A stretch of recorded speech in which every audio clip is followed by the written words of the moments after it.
Everything in life is story. Story is how we share ideas, politics, vision, fantasies, experiences, even our hopes and dreams.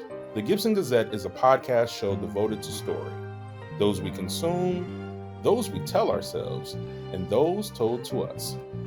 Welcome, I am L. Michael Gibson, one of the co hosts of the Gipson Gazette podcast, and I am joined today by Miss Tracey Saisbury. And Tracey, you can let me know if I'm spelling your last name incorrectly. And my good girl Alt, Adrianne Traylor, LT. And we are absent our usual co-host, AMC, who's been with Gipson Gazette from Jump. She is taking a temporary leave of absence to work on some big projects. Be looking out there for those. She's been working over the summer on some very big projects with her name attached.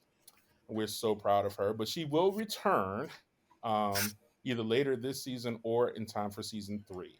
But in the meantime, Tracey has agreed to join us, and we're so delighted. Tracey, could you introduce Yes, yourself we to are. our audience, and if you have a 3-letter acronym, because we do a lot of LMG, AMC, ALT here, ALT. feel free, feel free to give us your 3-letter acronym for today's conversation. All right. Well, that's great. I'm pleased to be joining the Gibson Gazette podcast. Just a short little introduction of myself. I am actually Dr. Tracey Saisbury. I'm an associate professor of ethnic studies. My key expertise is Black studies. I am a film and television uh, expert and fanatic. I principally look at horror films, westerns, um, probably a good portion of foreign films, a lot of television as long as it's British television, old detectives. Um, I just brilliantly, really do love film. It's I'm currently working on a manuscript related to film, so I'm hoping that will be finished by the end of the summer. But for me, film is life, TV is life. It's reflections of who we are as a society. And I love the little fleeting moments where I get to see myself as an individual, which is why I love to study black film as well, particularly black exploitation films and black exploitation horror. But that's a little bit about me. I did spend a little time at NYU Film School in my youth and made some short films. And I'm a screenwriter principally, and I'm actually hoping to get back in the film now that I've got the whole tenure thing under my arm and can run down the street with it and do what I want to do now. Well, And I would say my congratulations on short getting tenure. thank you. And I would say my short acronym, I'm old school, so I'm TMS. I would say I'm like THX, the old sound system. TMS. I don't know. I feel like we need to put some respect on your name and call you Doc Tracy or That Doc T. works. How you feel about that, I'll Adrian? go with that. That works. Hey, I'm good with that. I had already congratulated her earlier on getting tenure, especially since I work in academia as well. I know how arduous a process that can be, particularly for Black women academics. So I give her all the praise, and yes, I'm all about Dr. Tracy. That's good for me. Yes, it's an honor and privilege to have such esteemed guests as our co-host for the next few episodes. And now that we know that you're also a black exploitation person, we definitely need to bring you back for that conversation. And I am. This season is devoted to nostalgia, Gen X nostalgia, Ooh. which is why we're such an emphasis on uh, cultural artifacts from the '70s through the '90s and from told from a Gen X perspective.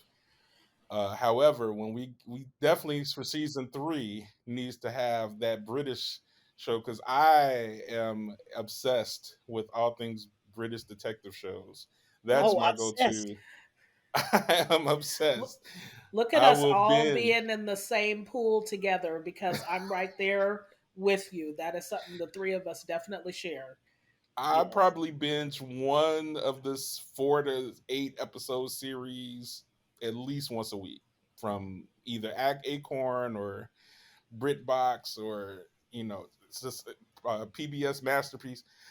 It's a mess. Anyway, I was um, up, I was that up, is I was not up today's too late. conversation. Yeah. Yes, up too late watching Grace last night. I was like, go to bed. Uh, season 3 Grace, I just finished last week. There we Oh. have it. Yes, yes. But yeah, we can't get into that's a rabbit hole. I can feel ourselves being pulled. I can feel it for the vortex. Today's conversation is about King and the Blacks. And I ain't talking about MLK. We talking about the white boy king, Stephen King, and his relationship with black folks and black horror and black folks loving who love horror. And all three of us today are King people, have read King, and may be in love with them, may not be in love with them anymore, depending on who we are.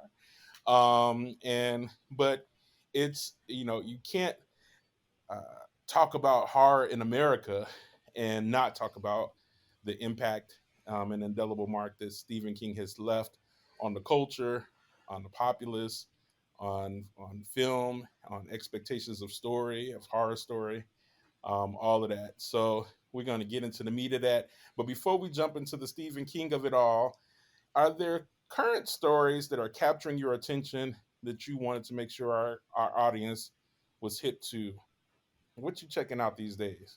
Um, I relate what I'm currently watching connected to a film that hit me really hard, which was Women Talking, and one that I've Oh, that got was to good. watch. Yes. She said, because I'm hoping Donald Trump goes down in flames on this civil trial, rape trial, because I think he's a rapist. And but I'm very struck by how that ties together about believing women, about how women choose to handle themselves once they've been assaulted or harassed, and and what is truly considered justice. And so that is that real life story connected to Women Talking, which I think is a hard watch, extremely powerful, extremely well written and directed, and is a high recommendation for me to watch. But wow, to watch it kind of which is based on a true story, watching it play out uh with someone who was actually president of the United States just kind of blows me away. I loved and adored Women Talking. I Mm-hmm. cried like a baby. I went and did the deep dive into the Bolivia story after Yes. watching it. Um, yeah, I just feel like everybody should see it. I mean, even if you're not as interested in the sexual assault conversation, I think it's just a great conversation about gender and gender dynamics and sexism in America, misogyny in America. Misogyny in America, not so much. Ain't no black women in this movie, y'all. Yeah, just just the white girls. but I will Just the also white girls say, and one white guy. But though with Ben Whishaw, you could say it's just another white girl. But anyway. can I say one more thing? Everybody Yeah. keeps whining about female directors. People need to give Sarah Polley her props. She is Absolutely. making great films. There ain't no black women in those films, but she's making great movies. So when you whine about directors, not women directors, we don't always pay attention to the ones who are consistently working, and she is one of them. I was glad that it got the win. I think it got the win for best screenplay Yeah. in the Yeah. Yep. Oscars this year. I felt like that was, I mean, some recognition that this masterpiece existed, because it really did fall through the cracks of even the Oscar discussion. I think I saw it maybe the week leading up to the Oscars, and was like, "Yo, why? Why is it this? This feels like Oscar bait all day. This feels like prestige Oscar bait fever." And kind of like She Said, which I still haven't seen. She Said, yeah, but I was like, it's interesting which films are getting the love this year and which ones aren't. What about you? What stories is capturing your imagination these days? Well, to be honest, the thing that has been on my mind the most in the last day or so has been uh, the death of Carolyn Dunham, Mm-hmm. and just processing, seeing people in my social media feed trying to process this woman getting to live to a ripe old age when her lies ripped apart the souls of so many people, especially Emmett Till's mother, Mamie, and his family, and the Black community, and even people outside the Black community who this was because of Mamie Till's very incredibly brave actions in forcing the world to see what had been done to her son, the reckoning that happened for so many people, and all the attempts over the years to bring attention to the fact that this woman was still living and going about her business, paying no kind of consequence for what she had done. And when the revelation came that she was working on a memoir and had described herself as another victim alongside Emmett Till,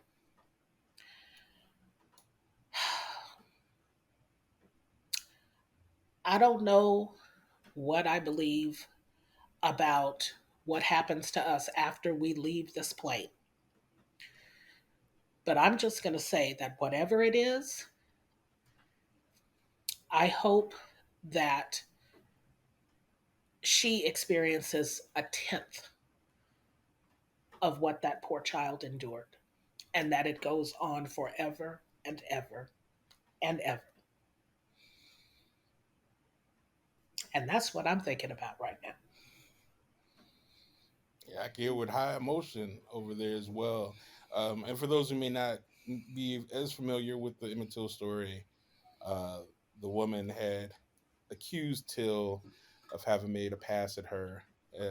Till at the time being a 14-year-old boy, and she being a grown as white woman at the time, and her lies about him, even if he had made a pass, he's a boy, and but her lies about him got him killed by members of her family, and And not just killed, tortured. yes, Brutally murdered. Yeah. Tortured. yes, and the death of Emmett Till and Mamie Till, who I knew as a child, Mamie Till Mobile, she used to go to my church as a kid. Wow. Um, her decision to allow the world to see what they had done to her son by having an open casket, um, and the media and Jet magazine capturing what that what the remains of her son looked like. The horror of it is often given credit for helping spark the second civil rights movement. Um, I'm gonna go on a little bit lighter note. I'm gonna go. I'm gonna go with is and there are some many great stories right now. I mean, Harry Belafonte is getting his flowers. There are some Mm-hmm. people who are not Mm-hmm. giving him his flowers because of a statement he made allegedly to Eartha Kitt and from her memoir about him not being interested in black women Mm-hmm. after his first wife. Me personally, I will not reduce the legacy of a person to a statement made when he may or may not have made in his 20s or 30s. um, Preach, preach, preach. for me personally, what he contributed to the civil rights movement and the black folks and multiple movements, quite frankly, over his 96 years, um, for me, is a body of a life and not some ill-conceived statements at some point that might have been rooted in misogynoir. Um, and that's not to excuse what he said. If he said it, it was terrible if he said it. Uh, but the man got to be 96, and from all accounts, for everybody else who engaged with the man, he was an incredible human being who did a lot of great things for Black people and indigenous movements and young activists to the day he died. So, but for me, I'm gonna go in a different direction with Beef and the Diplomat and Night Agent. There are like these very middle of the road but incredibly fun stories that are. Beef is probably actually high.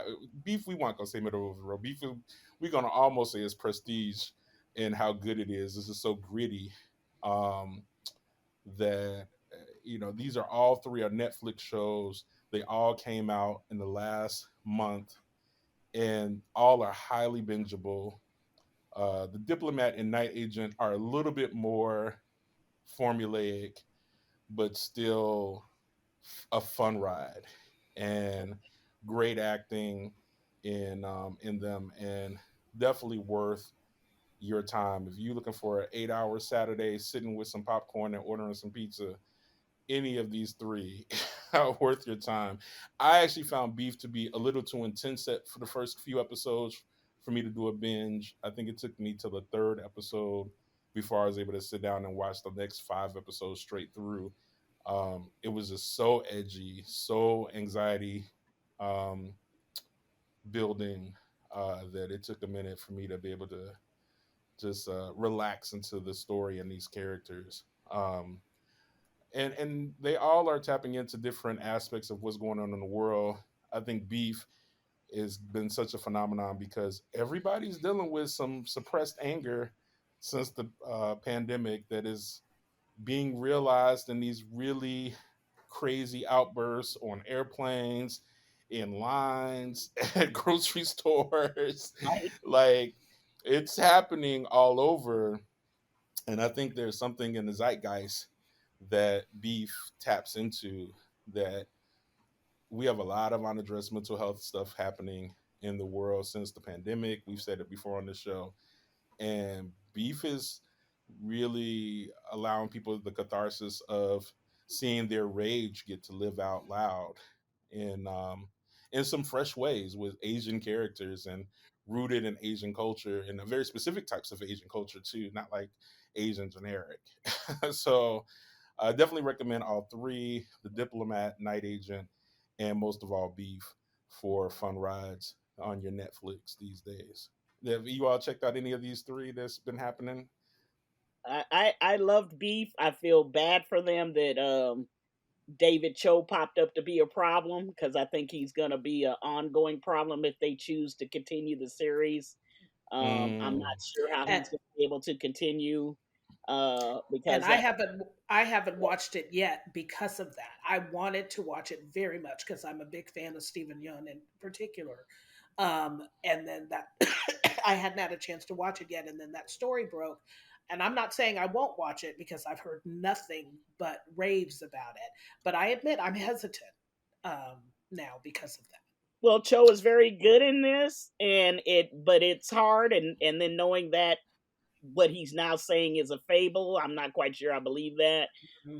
It was a black woman was the victim. It, wow, opens different doors. Yeah. But I love that Beef has just destroyed a tremendous amount of Asian stereotypes and will open different doors, I hope, for those creatives. But I'm excited about The Diplomat because I love the lead actress and how she's managed to build a career, because I thought Felicity had almost ended her career, and I always thought she was very talented. And to watch her to be able to grow and play very different things, and I will check out The Night Agent. It all depends on how I feel about what's the new Prime show with the little fine little lady that's on it, that Indian the actress. Citadel. The Citadel is getting horrible reviews. Is it? Because I at first I was confused when I started seeing commercials for that because I thought it was the Night Agent. And I thought it was commercials for that, and then I realized it was something totally different with Richard Madden.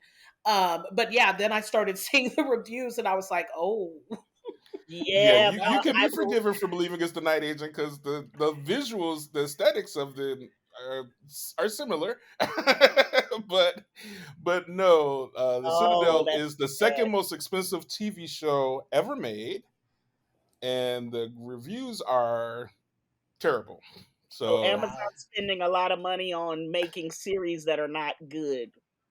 yeah, there Yeah. seems to be a trend that they, Yeah. I'm fearful of, because I actually like some of their fare, but the fare that gets a lot of press isn't the shows that I like. And the shows Oh, that I, like Power. The Power right now is killing it, and I'm not seeing people talk about it. It's not a water cooler show, they're barely and this promoting that.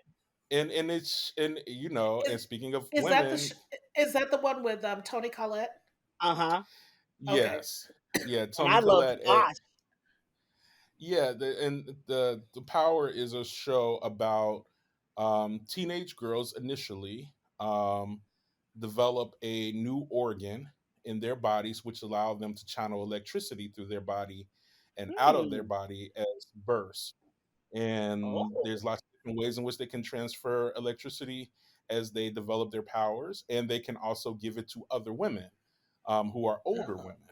And Oh. so this immediately changes the gender paradigm of who has the most power. And the show is global, so you have characters in Africa, you have characters in Russia, you have characters in um, America, you have characters in the UK, and and you see a Middle Eastern story for a whole episode of women in Saudi Arabia who are tearing off the shackles of oppression because they can fry. They can fry a man. Wow. Yes. And it's an incredible story. It's based on a novel. I love it. I am not seeing many people talk about it, and I can't help but wonder if it's because of the topic making people uncomfortable. This idea of women with power, um, Hmm. but but that is where we are. I do want us to make sure, because we brought up David Cho, and I'm not sure that all of our audience is familiar with what the accusation is, and I will clarify by saying David Cho is not a lead in Beef. He is a minor character. He is very good in it, but he is a supporting character. He's not consequential necessarily um, to the overall experience. I So disagree with you a little bit on that because he pushes the Stephen Yeun character to do some stuff he probably wouldn't have done. yeah, I mean, And plot wise, he's yeah, consequential in plot yeah, wise. Yes. No, I don't. But if people are thinking that he's like in every episode and a major figure in every episode, and they don't want to see that, he's not that. But yeah. he is critical to the plot. Could you unpack a little bit what the accusation is against Cho, and then we can move on to Stephen King.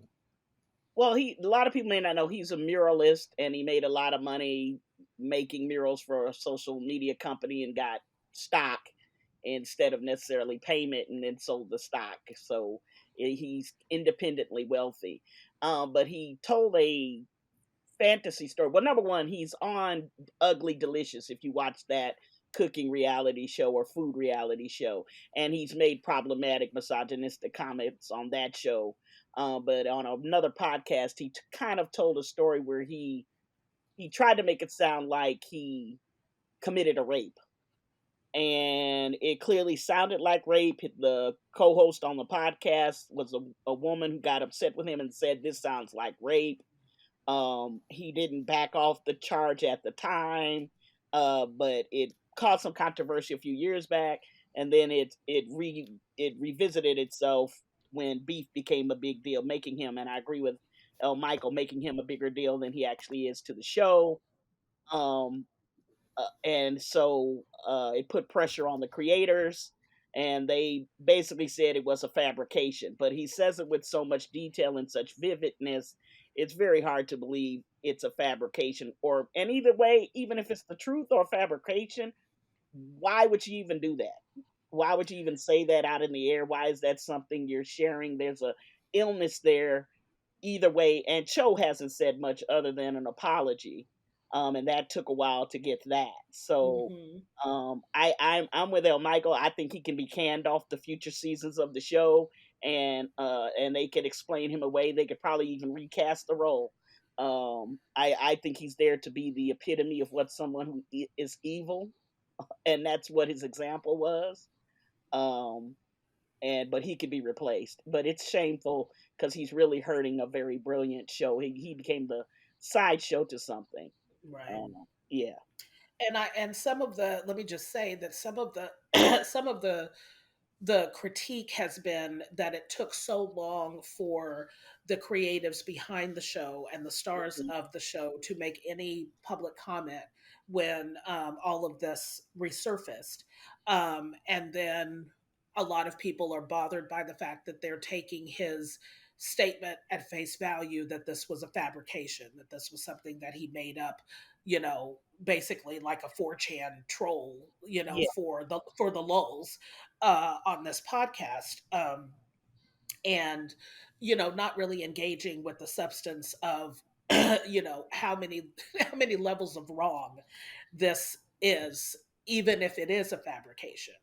And because of his personal relationship with the creator of Beef and Stephen Yoon, who of course is also a producer, there's kind of multi levels to it that's beyond how significant his role actually is in the show, because he's not an actor. And but the creator of the show talked about basically how he cast him, because I'm paraphrasing here, but essentially that he embodied an energy that was important for the character. And given how the character has been described, and kind of the role that he plays in the narrative, there seems to even be more crossing of lines between reality and and fantasy there. He's basically the guy that he's playing in a lot of ways. Mhm. And so I think that kind of adds an extra layer to the problematic nature of it. So, I'm happy.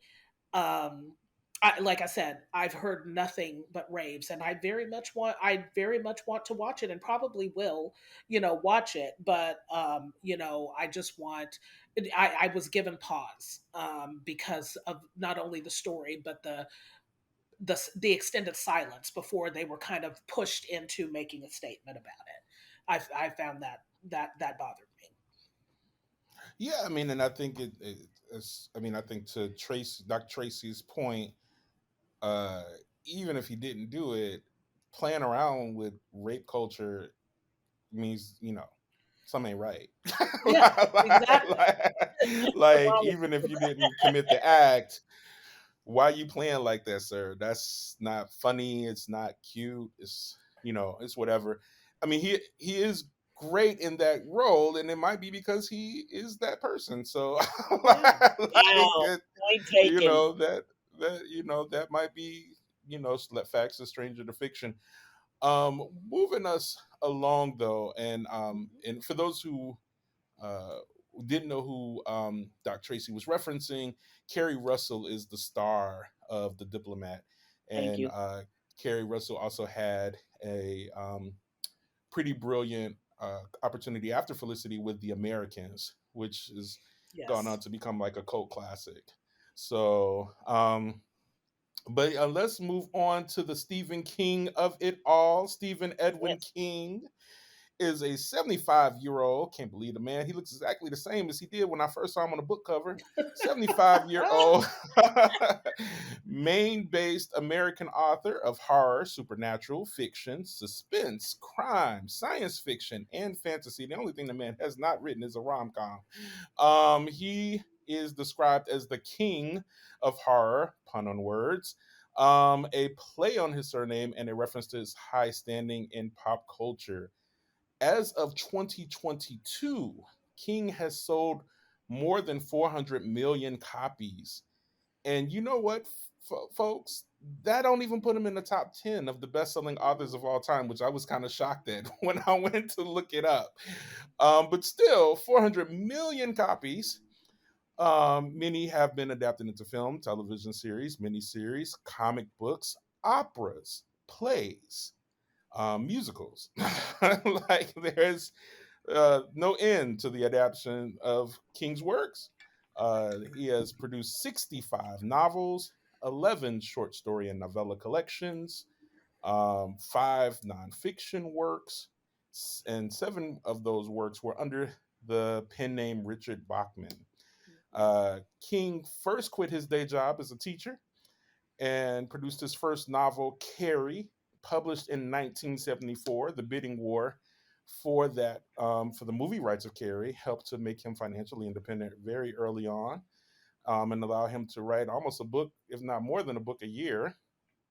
From that point on, his latest work, some what almost 50 years later, Holly, will be published on September of this year. Holly's part of the Mr. Mercedes franchise that has been successful in more recent years.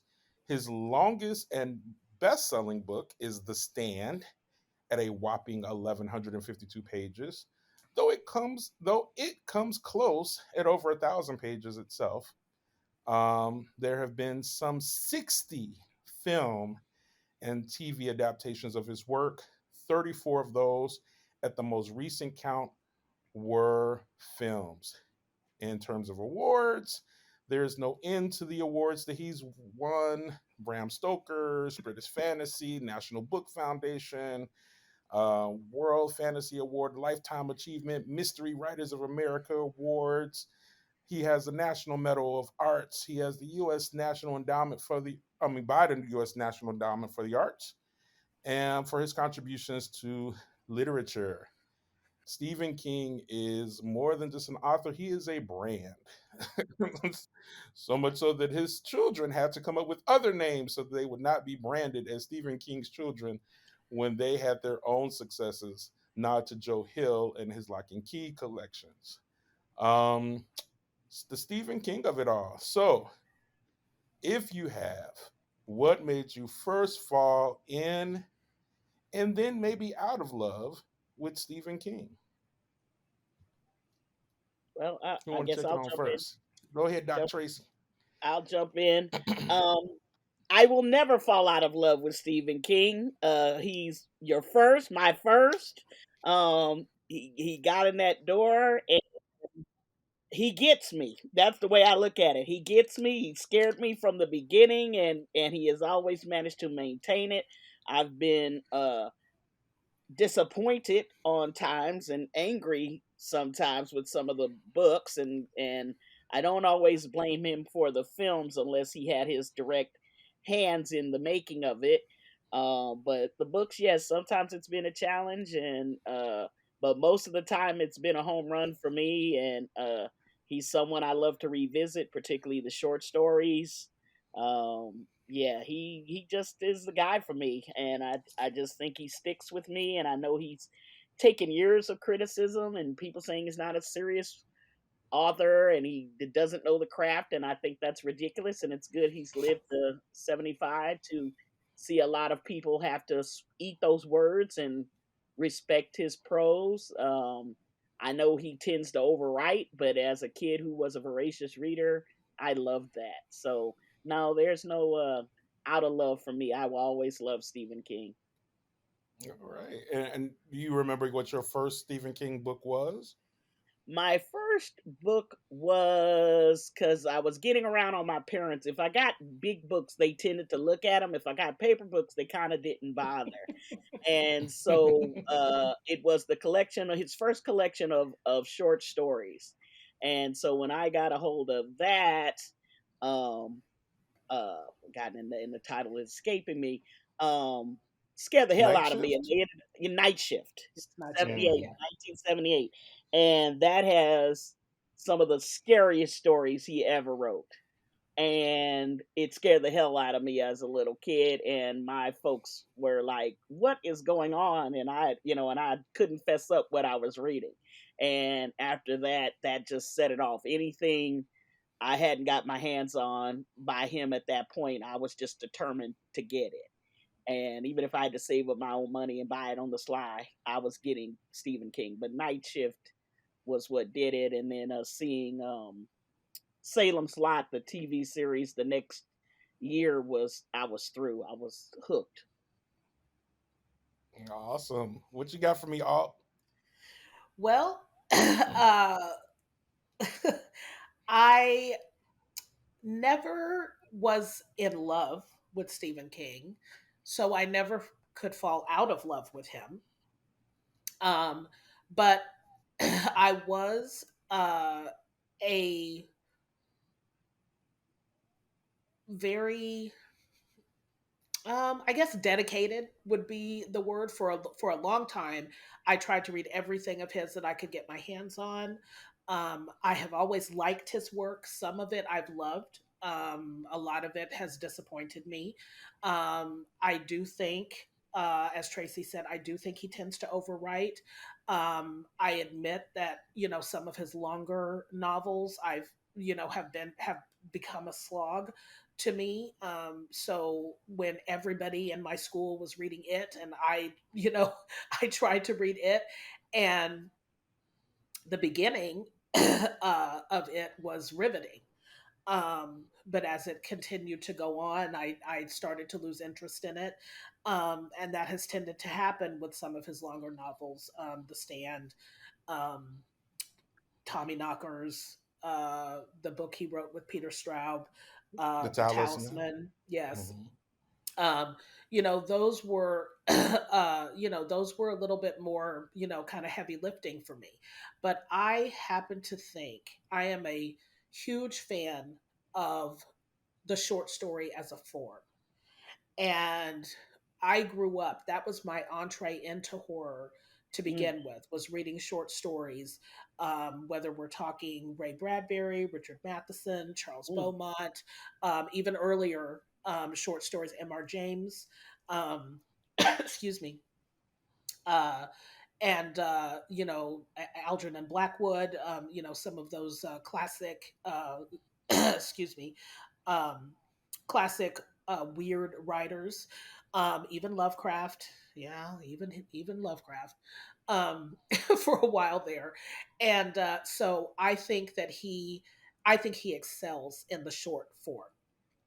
And so the book that really opened things up for me as far as he was concerned was just like you, Tracy. It was Night Shift.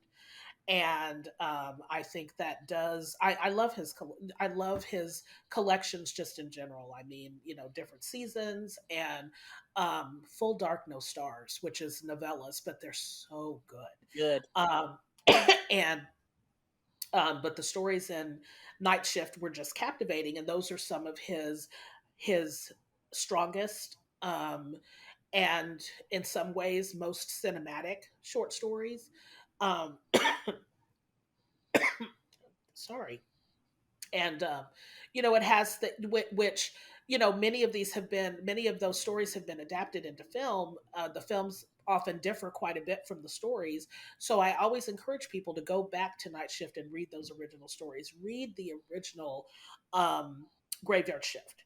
Read the original Trucks, which became the Maximum complete Overdrive. ludicrous Maximum Overdrive. Right. Read the original Lawnmower Man. Read the original Children of the Corn. All of those were part of Night Shift. And so that was kind of as close to falling in love with him as I was going to do. That was the book that did it. And I have not fallen out of love with him, like I said, because I never was in love, but I still read. I haven't read every book. I don't read, I don't, rush to pick everything up, the way I did when I was younger. I do want to read. I know he had a book out uh, towards the end of last year called Fairy Tale that I very much want to read. The premise of that sounds really good to me, so I'm definitely going to get that. And so I kind of read things here and there. Like I said, not everything not all of his output, but he's still definitely on the TBR stack for me. All right. I'm gonna pause. I do. All right. All right. We're resuming. For me, I have very different experience with King than the both of you. I think because my childhood was so wrapped up in King novels that that it's all kind of blended together. I think the standout experience for me with Stephen King's books was it because I read it twice. I read it when I was like the year it came out. I think it was 10, and it was the biggest book I'd ever read at that point. It will eventually be eclipsed by Gone with the Wind. Another problematic book, but Hmm. but um, but I was so proud of the fact I had read a book that was 1,000 pages or over 1,000 pages. But I read it and was so in love with Derry, so in love with the character, so in love with the setting that I didn't want to leave it. As terrifying and as horrific as it was, I didn't want to leave those people when I was done with it, and so I just started it all over again. It was the first time I'd ever done that with a book at 10 and 11 years old. Um, but my first book that I believe was Firestarter, and from that moment on, everything I could get my hands on by Stephen Okay. King. I mean, like Yeah. obsessed. Cujo, Christine, like back to back to back, King, King, King, and because um, we were a humble family without resources, as we would say today. Um, it was me at the library, just like checking out any Stephen King book that I can get my hands on, and then like whatever was available at used at the thrift store. But King wasn't often in the thrift store. People kept their King books. And then Hmm. it was the one book, Pet Cemetery, for me is the only time me and my favorite aunt laid in bed and read a book together. When she Oh. was staying with us briefly, and I don't know why this book in particular, but we both decided we want to read it together. And whenever she get off work and I was done with my homework, we would lay up and be terrified through the pet cemetery of it all together. And it was just, I loved with a deep passion Stephen King's work. Um, I've since last year I went through a big buy because I realized I wanted to own all of those books that I used to check out at the library and get at the thrift store and stuff, and I wanted them in hardcover. So I now have the initial run of Stephen King books that I loved on hardcover because for me it's a definite fell in love, fell out of love. So Oh. I was deeply in love and read everything I could get my hands on until 1999. And I remember the book. It was The Girl Who Loved Tom Gordon, Mm. and I remember I Hmm. couldn't finish it. It was the first time I couldn't finish a Stephen King novel, and I was like, "This isn't." And it wasn't, like y'all have complained about him overwriting or whatever. This was actually one of his thinner books, Yes, it leaner is. books, and it just wasn't. I was like, I don't care about this character and what happens to them. Like, and that was the first Yeah. time that had happened to me with a Stephen King work. And I didn't read The Heart of Atlantis, which came out, I think, either right before it or right after it, because that was him trying to prove to literary people that he could write well. And I was just like, anybody who read Dolores Claiborne who doesn't believe that Stephen King can write literary prose is stupid. Like Right. it's just I like, Yeah. agree. I mean, it's not even. I read Dolores Claiborne I was at a date's house, and he had to go to work, and he like lived in the suburbs, and I couldn't get home, and he was like, "Oh, just read a book or something. I'll be back." And it's like before the internet and stuff, y'all. And it was no Ubers. And, Yes. and so he had a copy of Dolores Claiborne. I literally read Dolores Claiborne the whole time from the time he left to the time he got back from work. I was done in like 8 hours. I was just completely absorbed into that world and these people. And then I tried it again with the Buick book. And and it felt too much like Christine. And I was just like, oh, he don't have it no more. Like it was like he ain't got it. I mean, and it was kind of like, well, at that point he had written over 40 books. And so I was like, he had a good run. I had gotten to that same point around Anne Rice too.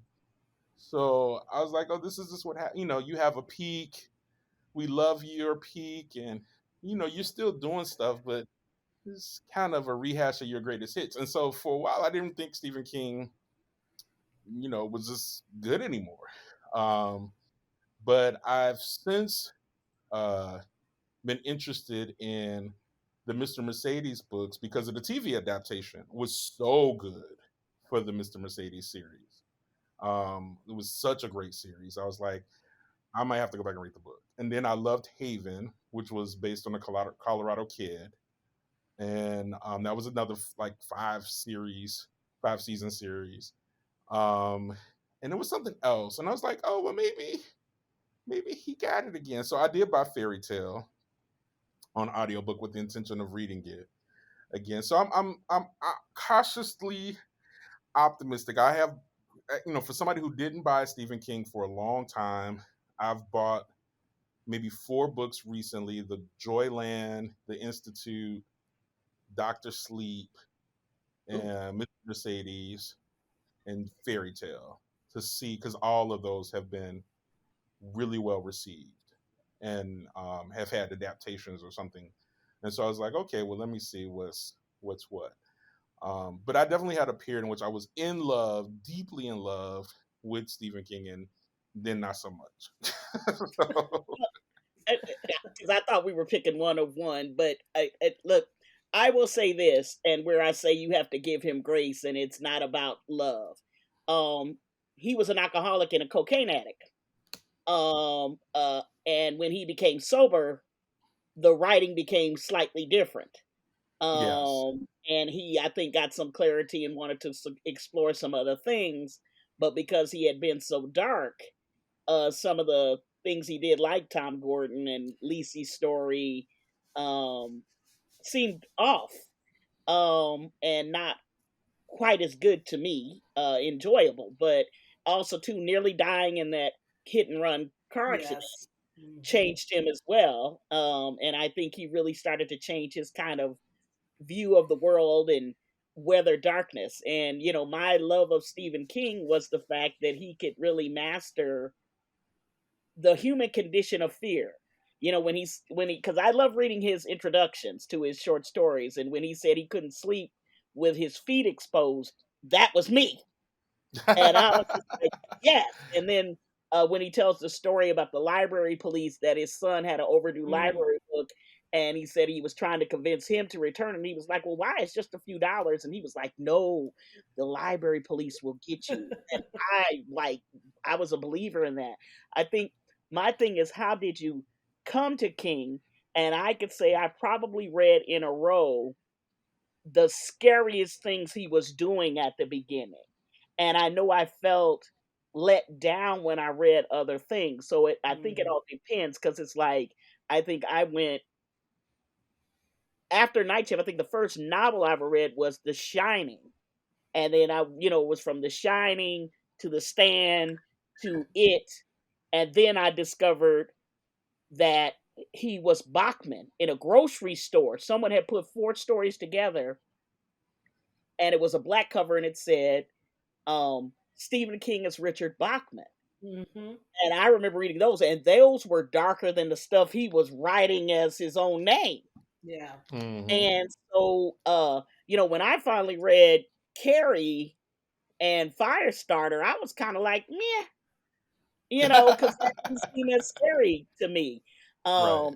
But I think if we look at like The Dead Zone, that's where I think he it's another voice. The dark stuff like The Stand and It, I think The Dead Zone is where he focuses on human monsters. It's where he's really got another interest that people didn't separate. Like, I didn't get Cujo. Cujo didn't do anything for me. Other than, the fact that Stephen King won't hesitate to kill a child always got me. Because I was like, oh, poor baby. It was I was like, Lord have mercy, because you knew he just wasn't going to. That was not going to save you being a kid. So I will say he toughened me up for that. I absolutely love Pet Cemetery, and I do. Yes. I think Dolores Claiborne is practically perfect. But see, a lot of people don't like Thinner, and I love Thinner. Thinner is Uh, incredible. it I'm scares like, the who hell out of who me. doesn't like Thinner? What's wrong with the people who And don't I like Thinner? call certain white male academics white man from town because of that. I said, no, white man from town. We're not going to do that. So it's and I Now like it, but I the was problem, just going to say the movie's not good, but the book is an entirely different yeah, well, entity. since they've decided they're going to remake everything, I would like them to try again with thinner and actually cast real gypsies and do a good job with it. But I also think thinner is just hard to adapt. Yeah. Yeah, Yeah, I mean but the horror. I mean, I didn't mind the movie so much. To me, the horror of Thinner is just is in the page turning and just like yes. experiencing viscerally this man wasting away page by page, and you're like, it's a breakneck speed as you're like flipping through. Like, is he gonna survive? Is he gonna be able to figure this out? Is he gonna figure out a Hmm. solution to this? Like, yeah. Anybody who don't like Thinner, y'all crazy. And I don't ever want to read any literary And reviews, but yeah, y'all, you might get me, but I hated the Tommy Knockers. I hated the It, Tommy Knockers. he now says that's one of his worst books, and I'm okay with that, Stephen, Yeah, I'm because okay with that. Because yeah, you look not at great. it, and I think El Michael's onto something. I think it's sometimes producing 2 or 3 books in a year. And I think that was, one of those casualties. And then after seeing reading Bag of Bones, and how much he writes about himself when he does these focusing on authors, I have to wonder if Hmm. that was one of those desk books that Yeah. you had to give because he wanted out of that Putnam deal. Is that one of your old things you had turned out and didn't think it was good, and you gave it to them and they knew it was going to sell and they put it out there? and see, and I love Bag of Bones. I think No, that I love you're Bag of absolutely. Bones, but the Tommy Knockers, whoo! Oh yeah, yeah. The Tommy Knock. It's fun. I didn't. For me, so you have to contextualize who. This is why this the nostalgia. For Gen Xers piece of this season. Like, I was literally middle school age for the bulk of these books, like in early Okay. high school age for the bulk of these books, and I remember the transition. For me, the transition where he started not writing about monsters. I mean, you're right. He did kind of preview that in The Dead Zone, but then he had a trend of it in the 90s that started with Yep. Gerald's Game. Yes. And Gerald's Game was the first book where I was like, oh, he's doing a different thing now. Because Gerald's Game, old Stephen King, the monster would have been that dog about to eat her up. It'd have been like Cujo Part 2, right? Like, and then Dolores Claiborne was right after that, and then there's like Insomnia. I mean, like, and they were back to back. This is the human horror that humans commit to each other, and they were all like focused on a very specific type of human horror to each other thing. Like racism with Bag of Bones, ageism with Insomnia. Um, oh God, what was the regulators to kind of how we treated Asian immigrants. Um, I mean, there was and that for me was like, okay, now he's doing his serious social issues things with the novel. And then, like, I don't know what he was trying to do with the girl who loved Tom Gordon, because after that, I was just like, I was on that ride. I was on the '90s ride with him, and and I was ready to let him grow and adapt and not be evil like the crazy man we all thought. Like, you wouldn't want to be alone in the room with Stephen King in the '80s. But yeah, by the 2000s Well, it was like, he loved baseball, and he's a Boston Red Sox fan, and I got it because I actually like. I can't say it's a great book, but I enjoyed it because to be a girl who loves sports and collected mm, stats and all those things with my dad, which is a very hard thing for a young girl to be. That she's Hmm. lost and she's in this space and she falls back on sports. Um, that was one of the things I really liked about Stephen King is that he got girls like me.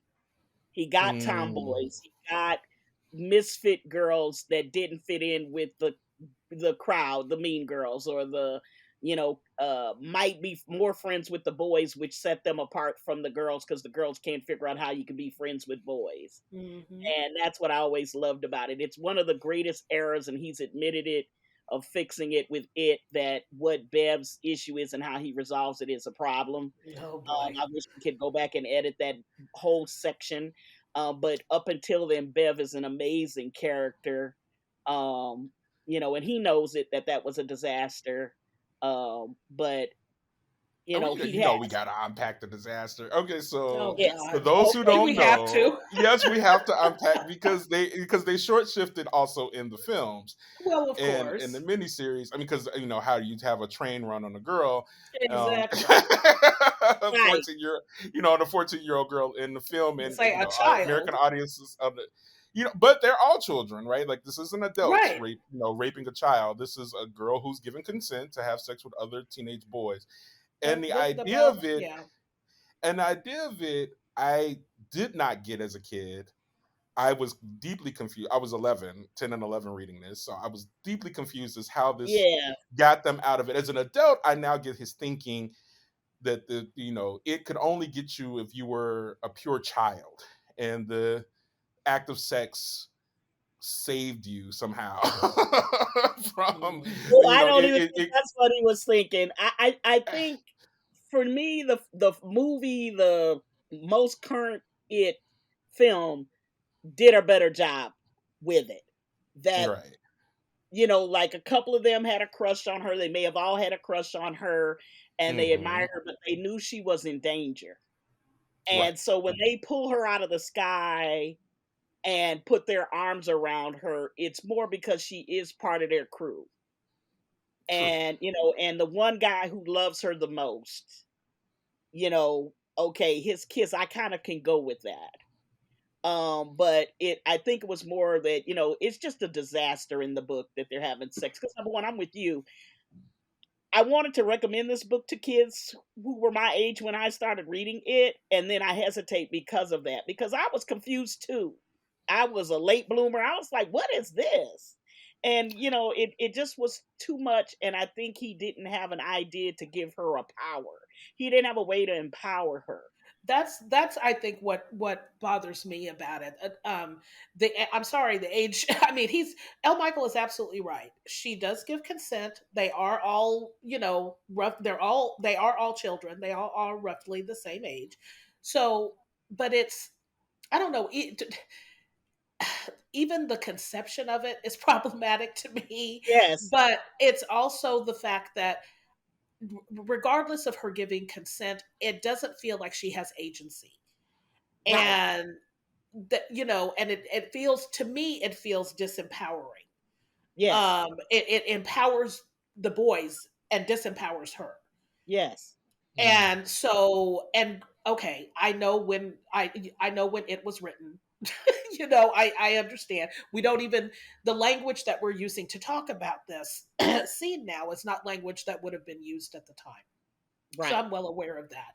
And that I'm probably looking, some of this is probably colored by me looking at this through a later lens, as opposed to at the time when I was reading it and it was more just like, ew, it was that kind of, adolescent, you know, discomfort with sexuality that probably colored my viewing of it then.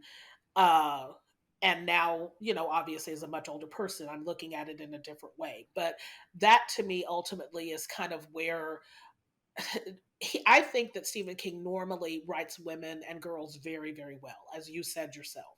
And everything that you were saying about him understanding and getting a girl who's into sports and who maybe doesn't fit into those kind of gender norms, and is still, figuring things out for herself. He's very capable of tapping into that in a really beautiful way. And up until that part of it, Bev is just a really interesting and thoughtful and very human and fully fleshed person. And something about that being kind of the resolution to the story. I I kind of get where he was coming from, but it falls flat for me, and to me, it takes away some of those dimensions of her personality. And if I could give my real belief on that, is I think King hedged his bets, because reading enough of his work and reading enough of the stuff where he reflects on it, I think he came up with this, which was a very bad solution, because it's not a real Stephen King solution. The reality was of it, and I had read enough horror by then, is that um at some point, what it should have been is the father did assault her. And I just don't think he wanted to write that. And or that she really gets hurt fighting back, because it would have made more sense of what the adult Bev becomes, where she kind of becomes a punching bag for some men, but on the day she gets called back, she fights back. And it Right. would have made more sense if she had fought back with the father and kind of maybe came out on the losing end of it, and they went to the Mm, hospital and stood around her, or they confronted the father on her behalf, would have made more sense. But I think he didn't want to write that, yeah. because he already had a reputation for bumping off kids. And I just, that would have been, but he knows it's a disaster, and I accept his acknowledgement of that. When I do reread it, I skip that part. I Mm, don't read that mhm. part, because I it's may such need a to turn off. reread it. Yeah, Yeah. so I haven't read it again since. So I've actually looked up the years 1986, and so I was 11. So I was actually 11 when I read it, and I don't my memory of it is that her father was beating the shit out of her and sexualizing her. Is that not in the book? I'm thinking that he was going to make that step. It's quite clear that the father is gearing up to do something. Yeah, yeah, And yeah. he Okay. he gets out of there before he physically does something, but he is clearly getting there. Inappropriate He's with his daughter, right? Yeah, Okay. Yeah. I was wondering. I he's was like, wait a second. I'm pretty sure that was yeah, because that he's was the horror of sexualizing Bev's home her. life. But I view, well, number one, it's kind of like the sex thing becomes a betrayal to young women reading the book, young girls reading the book. That's how I felt. Because I was like, Mm. okay, the guy with asthma gets to have battery acid, and she gets to lay on her back and have sex with the Hmm. misfits. I thought, oh, that I'm not going to run out. That's not empowering. Didn't feel empowering to me reading Right. it as a preteen, particularly who was trying to figure out sex. That's yeah, it was devastating. It changed the book for me. And so I just think it depends on who you are. For young boys, you might have a different feeling, but I think for young girls, it felt like a betrayal at the book. I loved Hmm. it, but it unsettled me with it, because I was just like, and I just stopped thinking about Bev. Actually, my truth was, I said, oh, well, maybe that's what little white girls do, because little black girls wouldn't have been Oh. like, no, no, no, I mean y'all that got that does come up. As somebody who worked with kids around media images, that there is a narrative around white girls that teenagers develop from film and television, because they don't even know any white girls in real life, and they only have access to those ideas through film and television, which does not depict young white girls well. It's funny I was to say this. I'm glad we're having this, conversation about it, from a gender perspective. I just remember being confused. I was much more upset. I won't even say upset, disappointed that the entity turned out to be a spider at the end of the work than I was by what happened. I was just confused by the sex thing, and I was like, I just don't get it. And at that age, I was reading so much adult material that I didn't always understand, that I was just like, oh, this is something I'll maybe get on when I'm older. and just kept right, and kept right. on reading. I mean, I really just kept on. I was like, I don't get this part. Like a lot of adult books, I don't understand how this worked, but okay. And I just kept on reading. For me, I felt like Stephen King had wrote himself in a corner, and Hmm. he had created this entity that was so amazing, so multifaceted, so terrifying, and that he couldn't figure out a way to give a final expression to it. And I was like, a giant spider. I remember at 11 being like, girl, what? Yeah. I thought it was flat too. I think once again, I'm gonna say the technology kind of because it falls flat in the TV miniseries too. Yes. But in the movies, man, Yeah, they it bring worked in that the movies. manifestation. Yes. And I actually think too, even if he wanted to make it a monstrous, gigantic clown, once again, I think he was worried that, people would laugh at that. And I would say too, I'm loving that we're having this discussion about being a youngster reading this stuff and then going back and looking at it as an adult. Is I was sitting there that I can remember reading that and sitting there thinking that last 100 or so pages, what is he going to make this thing look like? Like I knew he was in trouble. Like there was no way that there was no way, and particularly when it was so scary, the light and the Hmm. stuff that scares me in the TV miniseries is when Henry and those guys get pulled into those tunnels, those Oh pipes, yeah. Hmm. Hmm. and it's the light, and I'm like, oh, I couldn't imagine, and I feel for him because I'm not mad because in some ways I'm like, well, dude, I couldn't think of what it would be either. Right. You I did a mean, great yes. job, and Yes. other than I get it. I think I respect it more now that the movies make clear and he makes clear that it's the manifestation of children, Hmm. of what would, and a monstrous, huge spider. If you look in the 1950s, remember he talks about that. It's the connections. You have to connect King to his work, who he is. And he talks about them going to see those movies in the 1950s in the theaters and the big ass spider and everybody's losing their mind and the tingler, and it's buzzing your ass and those kind of things. So it's, I think that's what he was throwing back to. I love his Easter eggs of throwing back to a lost history. And so I think that's what it is. But L. Michael's absolutely right. It's forever flat because it was impossible. I mean, and also he'd written so gorgeously up to that point that it Yeah. was he had written himself. He was his own worst enemy. Because I mean, and for me, so this actually answers. We've kind of jumped into a couple of other questions already, and just the conversation's natural flow, which was kind of what book spoke most to you. And for me, it was it, and it spoke to me because at the time I was being bullied, and Hmm. it was and I did not feel like adults understood how dangerous other children were. I did not feel like other adults understood how tenuous it was that my life could be in danger or my body be harmed. That between other adults in the hood in the 80s, Reagan 80s, and poor Chicago South Side, and then these children, these feral children preying upon me. Like I felt like I could be killed at any moment by accident. And this is a real fear for me as a kid. I could be killed any moment by accident from kids who didn't mean it at the time, going too far. And Right. it spoke directly to that fear. These were kids who were menaced not just by these monsters in the supernatural, but menaced by other children. And Yes. adults were constantly looking the other way and not keeping their eyes on these kids.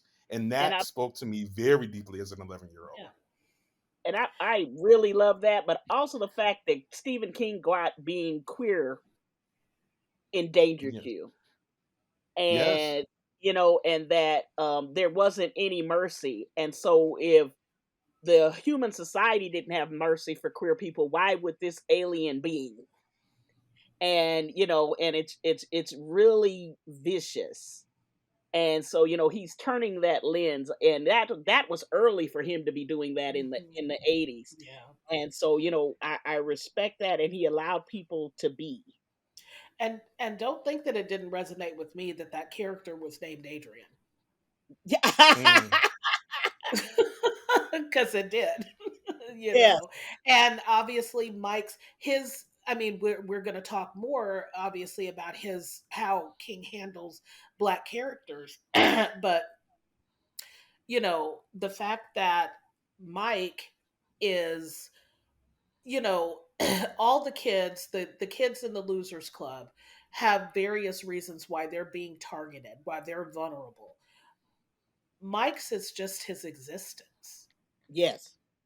It's not because he's, from the wrong side of the tracks, or because he's a misfit, or because he has a stutter like Bill, or he's The new kid in town. the new kid, and he's overweight, like all of those are sort of, um many of them are changeable things, Mhm. um and perhaps transitory or temporary things. It doesn't feel that way to a child. What you're experiencing and the body that you're living in when you're a child, that feels like it's going to be forever. But to a reader, um who they may, especially if they're older than the characters, they might have the ability to see that this is a transitory thing. Mike's experience is not transitory. Right. He's always going to be the black kid in Derry. And so I did appreciate the fact that, to the to the extent that he was able to, I think that King did convey some of that. And well, Not I think King made him the anchor, and that because he was the one that probably experienced the worst kind of bullying beyond the kid that got carved. absolutely. Um, that of course he would remember. Of course he would never forget Right. because he's not never allowed to forget. Yeah.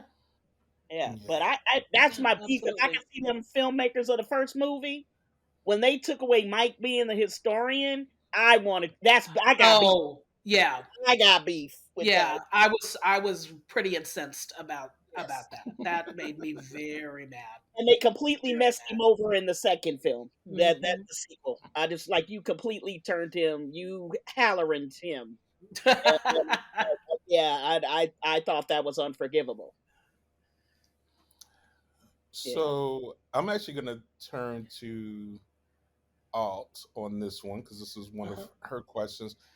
King's use of child protagonists and perspectives to process hard narratives. So I think we're in the midst of that with it. Yeah. Um, are there other works that you wanted to unpack with that? And what book most spoke to you? Because it was what spoke to me. What was it for you? Um, I think in terms of, it's funny because it actually was probably Salem's Lot. Mm. In terms of a fiction book. We're going to talk a little bit later, I think, about maybe about the book that, um, was the is our favorite book, or was most resonant. And funnily enough, that's not actually a fiction book, but I'll I'll get to that later. But Salem's Lot, um, the child character in that actually is kind of what made me start thinking about the whole thing with child protagonists for King, because obviously, children are not the protagonists of all of his books, but there are a lot of them. And I think he has talked about how impactful his own childhood was, and how the ways in which he used film and comic books, in particular, to kind of process the world around him, and the history that he saw unfolding, and how he tried to kind of understand his world. And I think he's very strong in depicting characters who are children who are able to do that, and do it as audience proxies, and obviously, um, that happens with the Losers Club, in it. But also you have, um, the characters in the body, which obviously becomes the film Stand By Me. And you have things like Firestarter, but even Carrie. Um, Carrie's a teenager, but she's still a child. Arnie and Christine is still a child. Um, you know, The Shining. I mean, this is very much about a father's journey to maybe kind of acceptance of who he truly is instead of who he's trying to be or who he thinks the world expects him to be. And his son, very vulnerable, imbued with this power and still seeking that love and seeking that acceptance from a father and trying to understand this place that he finds himself in and trying to understand these people. El Michael, you made me think of it when you were talking about adults not understanding how dangerous the world can be for kids and how dangerous other kids can be to kids.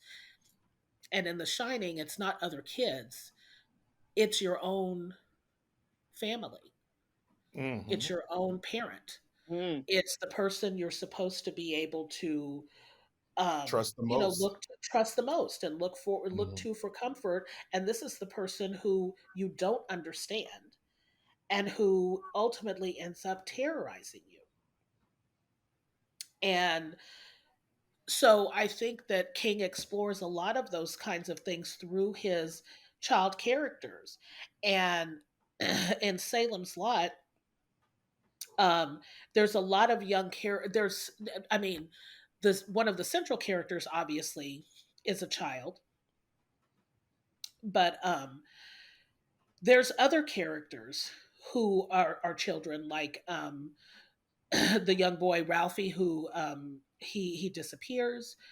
His brother Danny, who becomes the first. Salem's Lot obviously deals with a town in which the population is being vampirized, and Danny is, I believe, his character is like 12 years old, something like that, and he becomes the first vampire who's turned.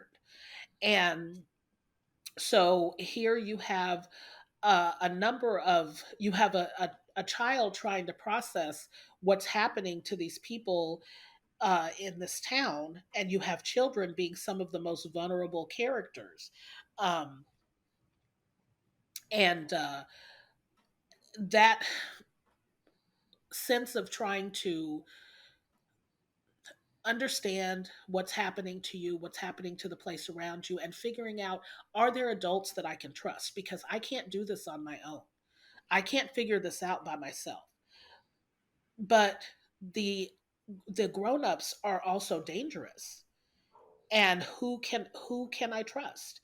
And I think that issue of how much do adults know, how much danger do adults pose to children, and how do children manage that?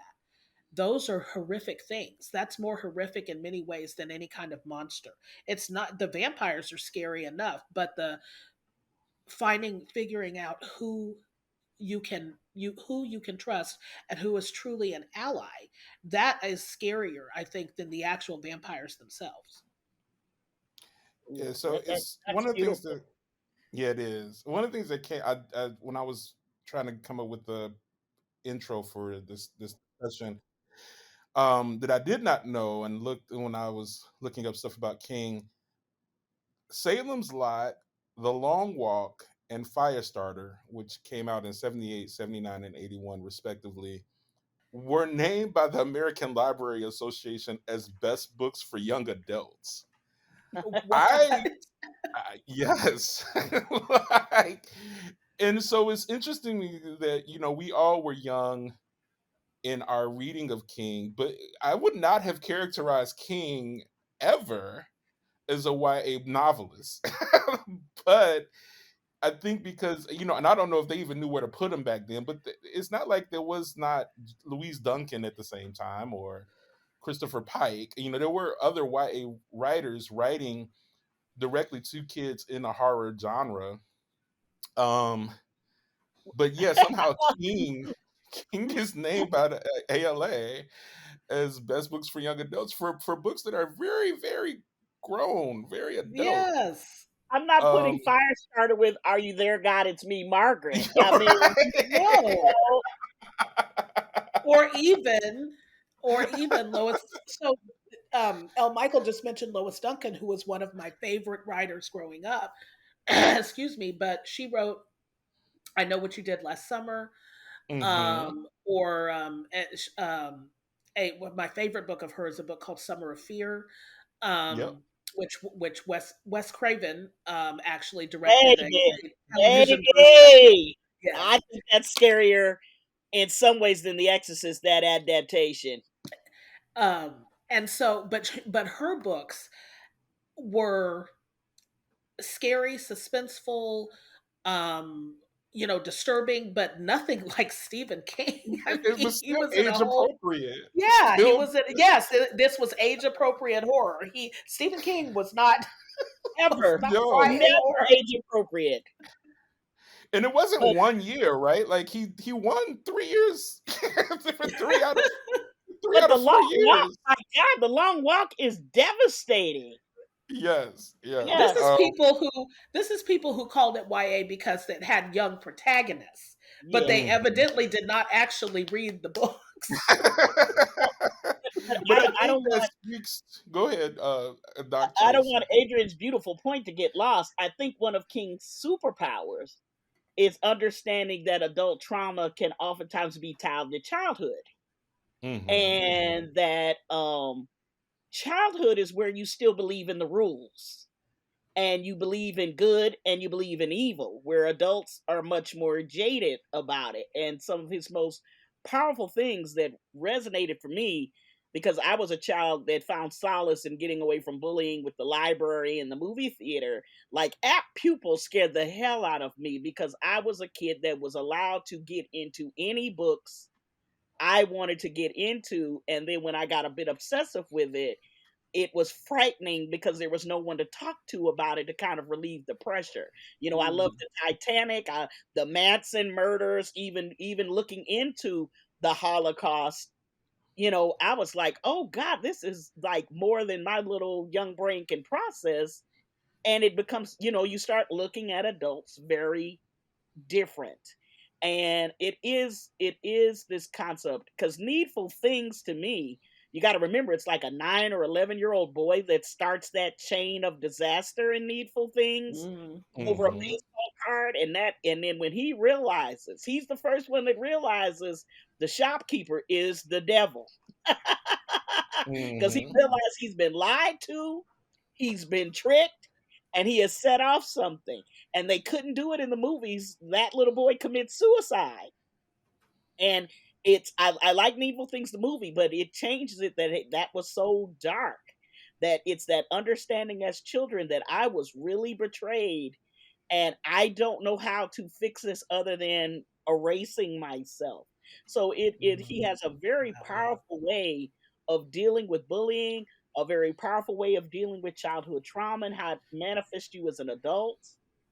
You know, um, Doctor Sleep. I highly recommend reading that if you haven't got a chance with it because it does really capture that childhood trauma of that young man from The Shining, that kid from The Shining. I think it just does a excellent job of showing how you embrace trauma as an adult and get forward. And Stand By Me made me cry. And that last line that they use in the movie and in the book, that the summer I was 12 years old, I never had friends like that. Yeah. And we can all point to that where you have this group of friends that for a moment it was perfect to you and it would never be that way again. Um because something changes it. So yes, he gets the power of children. Yeah. Yeah. And one of the other things that made me think about that was that one of my, I mean, we are kind of jumping around just a little bit, but one of my actual favorite film adaptations of Stephen King, it's not one that's critically acclaimed by any stretch, like Stand By Me, but I don't care. I love Silver Bullet. I I love it so love much. Silver Bullet. Oh Go my on. gosh. I love it so. And obviously it's an adaptation of King's. It's actually a novella, Cycle of the Werewolf. And one of the things that I love about it so much is because it gets that. that very tender spot between siblings, um, and how you can love your sibling, but you also they get on your last nerve, and sometimes you might even think to yourself, God, I wish I wish he would just drop dead. I mean, you know, and because you're 12, or whatever it is, and you don't have any sense of finality in life, and then suddenly They do. people start dying well, the people start dying all around you, Right. and you need that anchor. And something that the film does beautifully, more so than the novella, is to show those family relationships, to show that relationship between Marty and his sister, and how they both have very understandable um gripes with each other, but there's deep love underneath that, and this terrifying situation that brings them together, and gets them to understand each other better and trust each other more than they've ever had to. It's a test that kind of pulls those layers away, and then kind of same thing with Marty and Uncle Red. The character is different in the novella. I don't think he's not even called Red. He has a different name that I can't recall. But you know, everybody wants to have that favorite uncle, but or favorite auntie or whatever it may be, but that uncle may also be very flawed and may be seen very differently by the adults in that person's life. King knew how to sort of um, write the character of Marty right from that child level, and describe how a child would see a person like that, and how a child would see their parents, and what feels like overprotection, and how a child would see their annoying older sibling, and then how those feelings towards those people change when something terrifying happens, when there's a menace out there, and you are particularly powerless because you're a child, you're wheelchair bound, and no one believes you. No one you know something they don't know, and because they're adults and because there's that different power dynamic, they don't believe you and they think they know better than you. Kids Um, sometimes are more perceptive about the world than they're ever given credit for, and King captures that in a way I think better than almost anybody. yeah, he definitely has a respect for children. But he also has respect for children's ability to be powerful.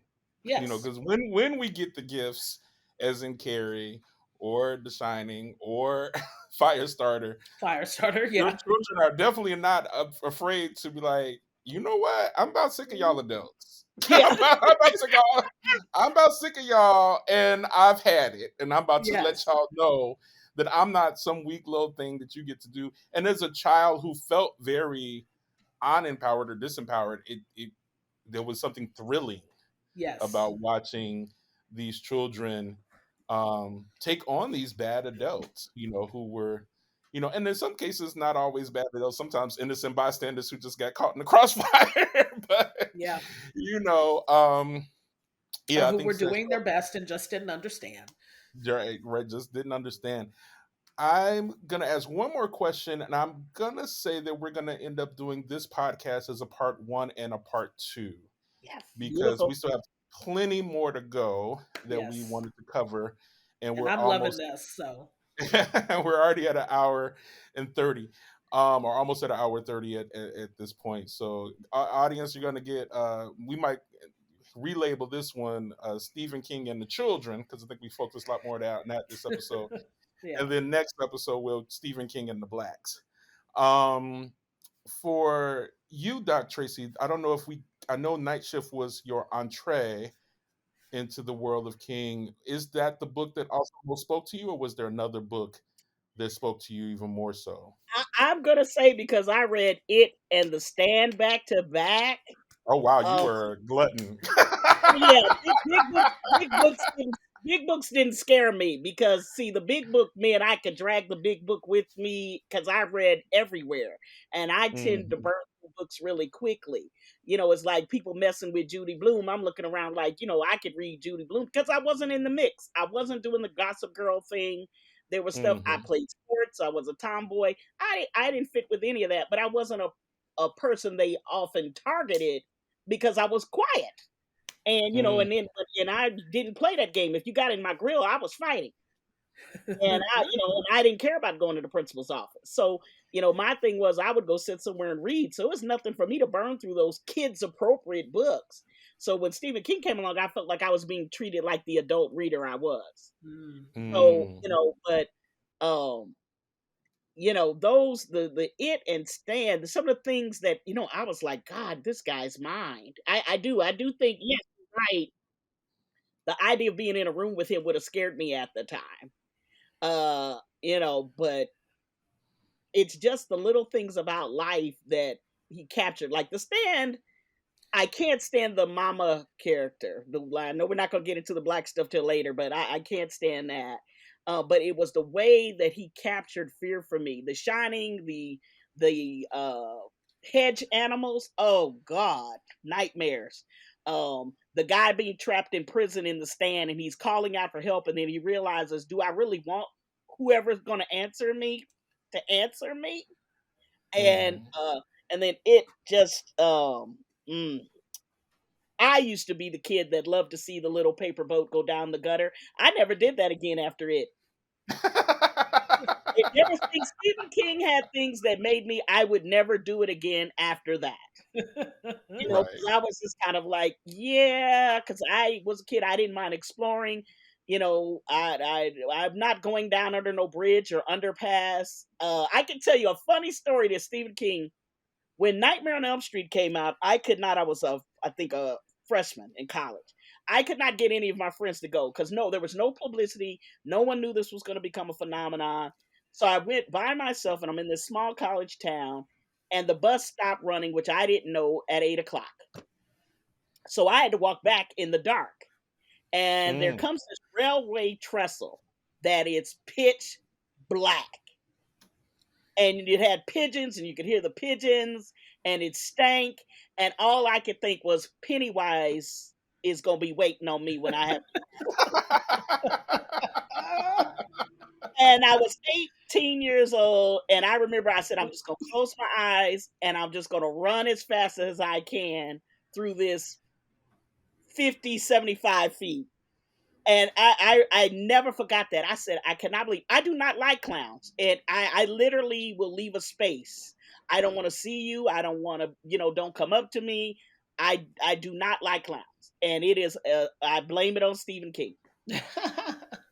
Yeah, so, I didn't have anything around clowns when, I didn't even know people were afraid of clowns like that until it happened. And then people were like much more verbose about their fear of clowns after that. I mean, and it's interesting because I grew up in the same state as John Wayne Gacy when he was killing those boys. That's what did it, Michael. And I remember being a kid seeing they would show Gacy and his clown get up on the news, during the same period as well. So, yeah, I think it's something interesting about that. Let's one last question. If I can say one more point on that, because I want to say this made clear about growing up in a certain era. Now, I'm a bit older than you. But you got to remember when I was growing up in California and reading Stephen King, this is when we had the Hillside Strangler. Ted Bundy was running around. And this was the golden age of serial killers, this 70 to the late 80s.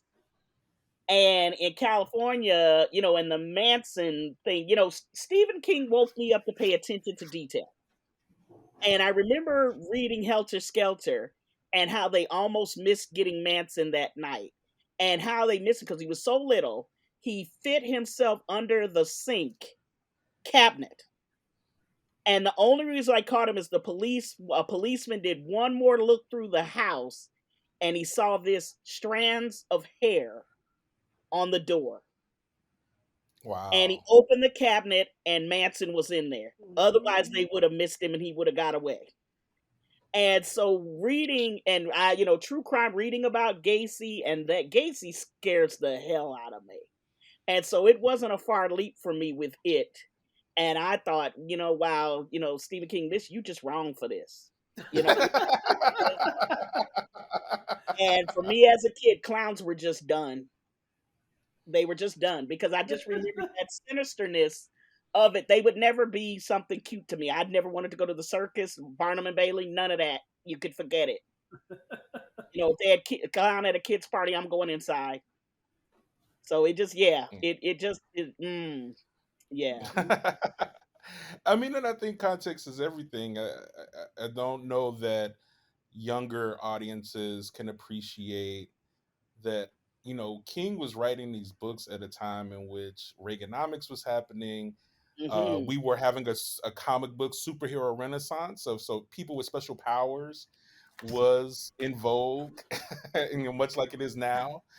Um, a lot of kind of the 80s conformity and 80s conservatism as this panacea, which was a lot like the 50s, which he would go back again and again to the 50s as kind of a very similar era where all of this darkness is underneath this veneer of conformity and niceness and sweet, what's happening underneath all of that. um and I Yeah, don't know, yeah. and even that, I don't know that horror novels will ever experience there was such a confluence of events. You also had like Dean Koontz and other people writing in this period that were highly successful as well. I actually didn't realize how many books Dean Koontz had sold. He was actually almost also king, like, in the same period.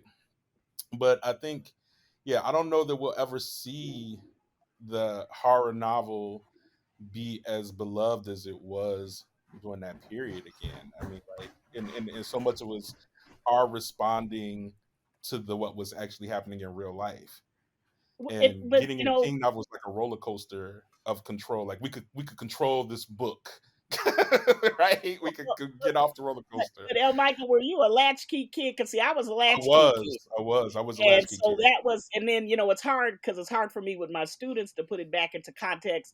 We didn't have all these cable channels.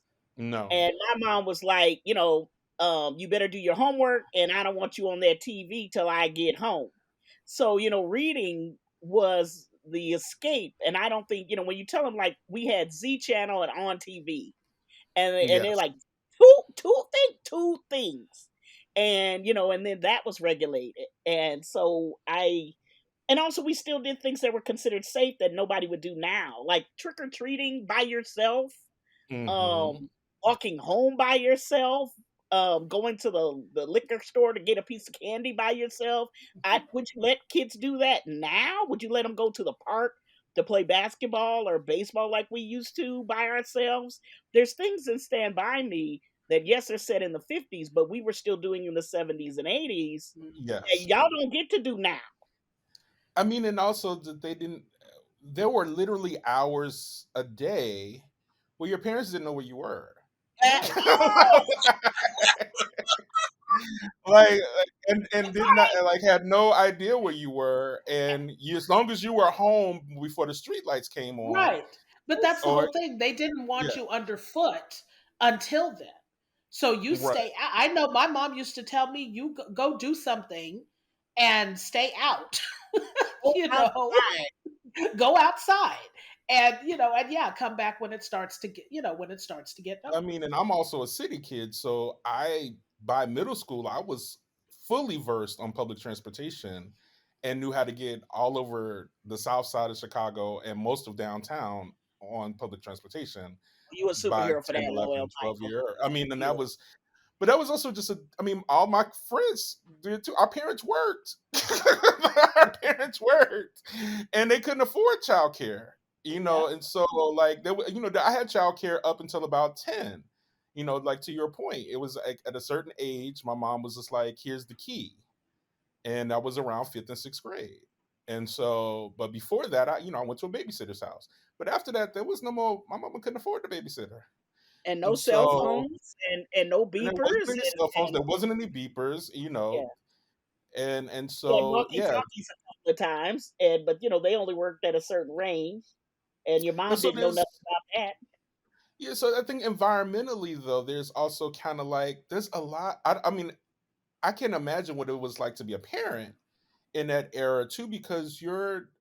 I mean, one, this was everybody was doing this. This was not unique. Maybe in some white suburb somewhere it was unique, but for Black folks, this not unique. And so, for hours at a time, they would have to just kind of hope and pray that you were covered by the blood of Jesus. Like, Right. But I also and lament. that was really it. I mean, I At lament the for children because I had free reign to go to the library yep, I did and too, come home with the most inappropriate stuff. all the And time. as long as I was sitting quiet reading, it would only be later they may have found out what I was reading, and that Hmm. librarians were excited to see you and would have stacks of stuff going. I knew you were coming back here. I got this. You're not supposed to be reading shoot 'em up westerns or, uh, you're not supposed to be reading Mickey Spillane, at 8 or 9. But if you could read it and handle it, I laugh now when I look at because I have a good collection of my childhood books, and I go, "Ooh, No, I this started could be rebuying those things as well in the last 5 years. Actually, the pandemic sparked a lot of nostalgia desires for me. And to your point though, I mean, my mother, God bless her, we were evangelical Christian and we were very conservative. Like people didn't curse around me until I didn't know any curse words until I was like in fifth or sixth grade. So like, like it was, but books was the one place I was given complete free reign. Yeah. As long as I could read it, I was allowed to read it. Yeah. And What was that so, about? and I don't know. I don't know. I think it was one. I think there was we are also post civil rights babies, right? Like, so there was a strong impetus that we needed to be very well read. We needed to be Well, very yes. well versed. We need to be very well educated. And and so many parents were struggling getting their kids to read anything, right? A comic book. My mother would buy me Archie double digest by the handfuls. Like, I mean, we, there was a lot of reading in my first. I mean, I think my mother had me do my first oral book report. The first summer break we had from school, I was 6, and I yeah, was had Oh to do Little wow. Lane Prince and Huckleberry Finn, and I was 6. I was reading Little Lane Prince and Huckleberry Finn at 6, and so I don't. So there's not a part of my life in which I don't, and it's fascinating to me because now I'm hearing all of this stuff about there with book bannings in the '80s, and I'm like, Mm. literally, I was reading Jackie Collins and Stephen King. So yes, like yes, Michael. We have. I know this is podcast, and I hope one day you do a podcast on this. Is the passing around of highly sexualized books? Anise Nin was being Little Birds was being passed around forever I by mean, Judy VC Oh Blume. Andrews. yes. Oh yes. We could do Any a whole Yes. thing on VC. Jackie VC Yeah. Collins Andrews. book, Yeah. Flowers in the at Scruples. Judith Yes, Krantz. Scruples. all of Judith Scruples. Krantz, all of Barbara Lace. Taylor Bradford, all of Lace. Sidney Sheldon, all of Listen. And Shirley Harold. Conrad's cowboy Lace, paper bag. Harold Robbins. all Harold of her. Robbins, Lord. Oh no, I got you one better than all of them. Andrew M. Greeley, the little Catholic Oh, sex stop preacher. it. And Stop The it. I pastor got sex all of his books.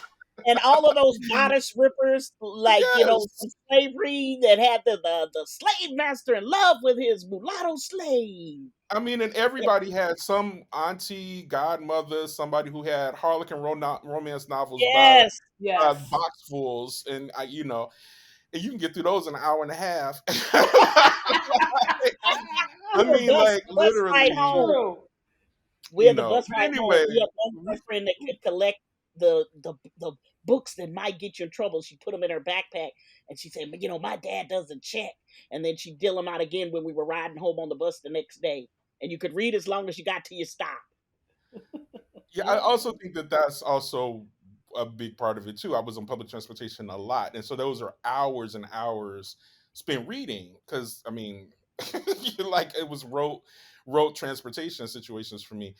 Um, Last question because we are way over our time, Yep. and but I do think this one is an interesting one because the next we can switch over to the film and TV adaptation stuff. What is King best at? Human monsters or horror creatures or both? And what is scariest to you? And let's try to be succinct in our answers here because we got like Yes. 15 minutes before we're at 2 hours. So I'll go, and I think that I don't really think about monsters. Well, okay, put it this way: human monsters. That's my that's my answer. I think that Stephen King probably through some of his own experiences with alcoholism, depression, recovering from that horrific accident, and just obviously things he's absorbed in the world because he's any strong writer is also a sociologist and a cultural anthropologist in an amateur way. And I think that he really gets um, those dark nights of the soul that really embed inside you and how deeply flawed human beings can be. Even his worst characters aren't what I would characterize as evil, but they can do some incredibly evil things and they can pose great threats and be very, very harmful to people around them, particularly to the people who are closest to them. He's dealt a lot in his books with child abuse, with domestic violence, with substance abuse, all those kinds of in home sort of domestic terrors that are so many of us can relate to and are so frightening to us. And I think that he jumps off from that, from those most intimate dangers. And yes, sometimes he has what more traditional monsters or entities in his works, but they're not the most frightening to me. It's the human being. Even take something like Christine, I'll say very quickly. You've got this car that seems to be possessed of a sentience and of a power. But what's the most frightening thing that happens in Christine? It's what happens to Arnie. It's the way Yes. Arnie changes. It's the darkness that emerges in him. So I think King really gets that, and that is his great strength. I think in terms of characterization. Doc Trace? Ooh. I will follow up on that, and I will say, because I'm a horror film and TV fanatic, monsters entertain me. They don't necessarily scare me. Because I'm also a true crime aficionado, people scare me more than monsters, made up monsters or supernatural things. I can enjoy those kind of made up supernatural scares as creativity. But human beings, I can look at you and I can see it. And so I think one of my favorite King books and adaptations is Dolores Claiborne, and the abuse that women suffer. You know, it's what I say about black people. You're kind of lucky. The world is lucky that black people have a sense of humor, and that Mm-hmm. if we really turn that rage into destructive things, you guys would be, the world would be in a lot of trouble. And instead, we laugh about things, we cry about things, we together about certain things. And Dolores Claiborne, I think people, the subtlety of the violence that both those women in there end up their lifelong complicated employee worker friendship. There is some evil there. There is some ugly there that they, one of us is going to the boneyard tonight, and I love Mm-hmm. that. And you put that person there, and they're making a choice. Remember, Dolores is deciding to murder. That's not what everyday people do. She could have packed up and ran away with nothing, but she instead chooses to murder. And it's one of the things I like about the Mr. Mercedes is this dude isn't going to stop. And you Mm-mm. put some really good people in a position to choose some dark stuff. And I think we all do that every day in our lives.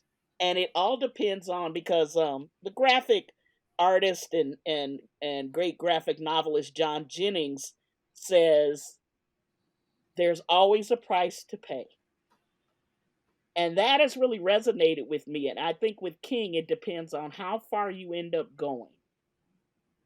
When he puts you in these situations, such as where Arnie is, that at some point Arnie is lost. I think midway through that book, Arnie is lost. Arnie will never come back Mm-hmm. because he has gone too far with the dark choice. And I think King doesn't blame you for making the dark choice. I think he expects you to have some sense of how far you're going. And so I like that. And so it keeps it unpredictable. I don't feel manipulated with him as a writer because it feels like, a certain day I wake up, I might have made some of those choices Arnie made um, to do that. And what I was getting out of it was giving me this life. So it's it's that. It's that ability of how the line is so thin between good, what we call good and evil, and that there's levels to what is evil, and that even good people can engage in evil and still be good people. So thank you beautifully for setting me up. I love that. you you've set me up for what is my second favorite work of King ever, and that is Storm of the Century. Oh my Mm. And it is gosh, thank you. exactly because of what you say. Storm of the Century gut punches me so hard. And I think it's in a very similar reason why Stephen King's It does. Like, this town, these people are so human. Yes. Derry, they're human, and in this island town, um, who have to make a dark choice, and you're constantly questioning, like, once you realize what the choice is, right? Because there's a lovely build up to the choice. And for those who have never heard of Storm of the Century, it was Stephen King wrote a screenplay for the first time directly for television that they then put in book form, so you can actually get it in book form. I own the book as well. But this miniseries is definitely worth your time. I'm going to try to avoid spoilers, because it's so devastating when you actually realize what the choice Give is, me what I and, want and I'll go away. Yes. and what the And it's choice that the town makes.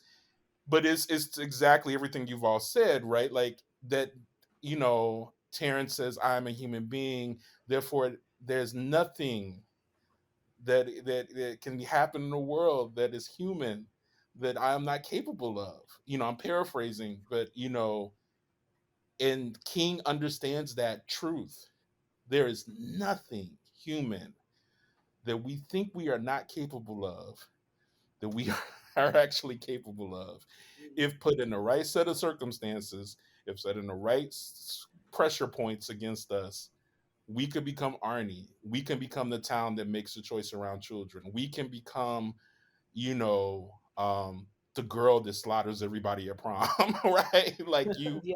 you turn that knife right, and all of us are capable of monstrous things. I mean, I don't honestly know that I'm ever capable of hitting somebody's ankle with a hammer like Annie. Somebody. Annie was a bridge too far for me. But but King says Annie's possible for you too, if you get crazy enough, if you get Mhm. obsessive enough, if you get lonely enough, if you are terrified of loneliness at a level that you will do anything for company, anything. And we think about some of the things we've done for company, for companionship, to not be by ourselves. And Annie doesn't feel quite so monstrous. But yeah, I mean, it's the Storm of the Century, though. I had taken a turn for Misery. For those of you who don't know who I'm talking about with Annie, that's Misery, both the play and the film and the book. Yeah. Misery's been all the things. Um, but yeah, Storm of the Century for me is looking at all of humanity. You get, and we touched really briefly on the queerness of some of the situations that King was pioneering, discussing. He had hate crimes happening in a way that was, this is disgusting, this is wrong, this is bad. but it's also happening, right? It happens in it happens in Storm of the Century. Um, hate crimes The against gay Mist, people. The Mist, which is another one of my favorites. It was a disastrous as a TV show, but the But novella the and movie is good. the I'm sorry. oh, We the gonna get movie into is all of that. fire. The Yes, the movie is movie is the fire. movie's one of my favorites. Yeah, we Another gut punch moment where I literally was left with my mouth ajar. And I mean, and Yeah, that's it's so hard. I mean, all three of us are horror fans, and we can close out with this. All three of us are horror fans. It's so hard to get a visceral reaction from true horror fans because we have seen absolutely. all the every. things. Hmm. We have witnessed all the ways that people can be harmed, and Stephen King still manages to find ways to get you to a moment where you are sitting in a seat devastated an hour later. Like, what the fuck, and could we have done anything different? Could anything have different have been done?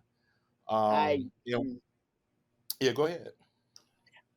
I mean, even when he's horrific, because the one film he directed, Maximum Overdrive, is absolutely horrible. Yes, yes, yes. And we'll get into But film adaptations on podcast too. But but I'm yes, Uh-huh. but I'm gonna say the image of the most dangerous Joker truck is amazing in this terrible, terrible movie.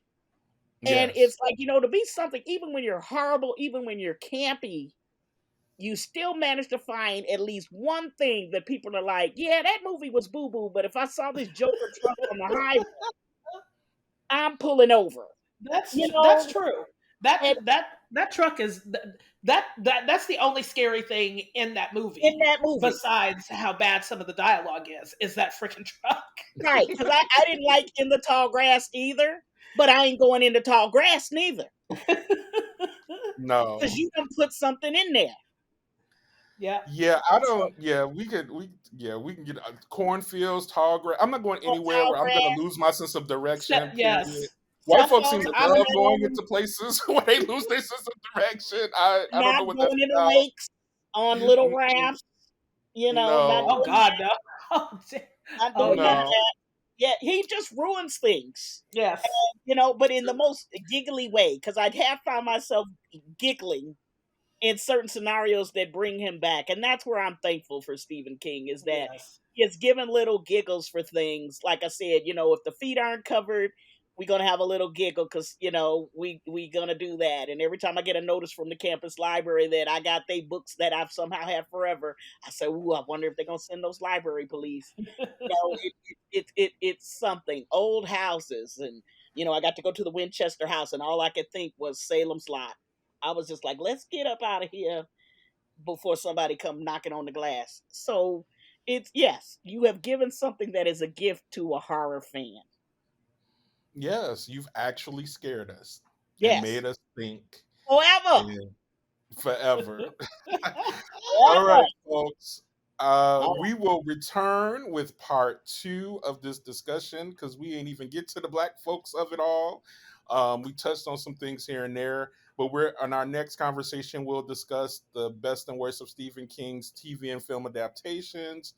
I'm obviously going to talk a little bit more about Storm of the Century, so you have a chance to watch it between now and the next podcast because I may have to go spoilery on And the do next. because it's so great. It's so awesome. It's so good. So good. Um, and I understand if you've been turned off the Stephen King miniseries on TV because there's a lot of bad ones, but Oh yeah. that was not one of Yes, them. And we'll talk more about what King means to us as Black folks and maybe Black culture in general. This is the Gipson Gazette signing off as we wonder what are the stories you're telling the world? Better still, what are the stories you're telling yourselves? Y'all want to say goodnight, folks? good night, Good everybody. night.